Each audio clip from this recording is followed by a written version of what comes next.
welcome to another installment of Metalhead Central, the show where I take an honest look at the harder side of music and give it an honest rating. Today we head into bleaker territory than we have been. And that's probably why the screen is black and white. Hang on, I'll fix it in 3, 2, 1. There. That's better. Yes, we're taking a look at atmospheric black metal outfit Ashbringer's new effort, Absolution. It was released June 28th on Prosthetic Records. Now, the first thing you notice, the minute you put this record on, is that it doesn't sound like your typical black metal release. Even with all the added atmosphere, I've noticed that two basic tropes tend to find their way into black metal music, no matter how much they try and write songs against them: fast musicianship and bad production values. From the first note on here, Ashbringer takes that idea and completely destroys it in favor of adding a boatload of high-end stuff. But at the same time, they retain one of the big basic things black metal is known for, the loaded atmospherics. I really like the way that the band are able to extrapolate some of the same stuff black metal is known for while adding a bunch of really quality musicianship. Sometimes I find that black metal has the same tremolo-picked Dark Throne worship, and while I don't mind that, it's nice to hear something that's a little bit different within that niche. Ashbringer nails it on this album. The music feels very far away, almost out of reach, and it's incredibly frustrating that you can't quite touch it, but you kind of want to keep pursuing it. I also like the vocals on here. They're very tortured without being too over the top. Nick Stonger, and I think I said his name right, does a great job of imparting a lot of emotion into his screams without sounding too far gone. He doesn't give in to the black metal mentality of constantly trying to out-evil someone else's vocals. Here, it just sounds incredibly honest.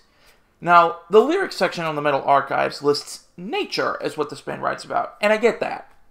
But if he's screaming about trees, flowers, rocks, or rivers in this way, then maybe the guy needs some psychological help. I don't know. They haven't posted the lyrics yet. But if that's the case, I'm scared. The vocals sounded great nonetheless. Here's my one big problem with this album, and it's a pretty big one. It is long.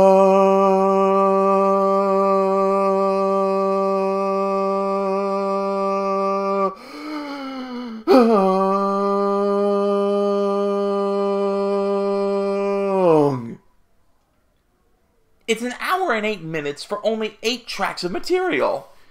Now, with that being said, or deeply throated, I don't know.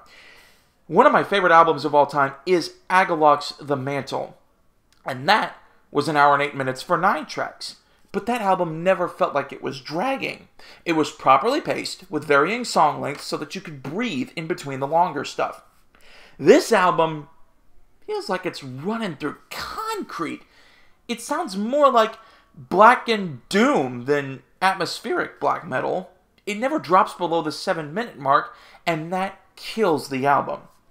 Another problem I have on here is with the guitars. While I appreciate the usage of solos and other things to make the album stand out from its black metal peers, and I'm not a fan of the way that the guitars sound in the mix.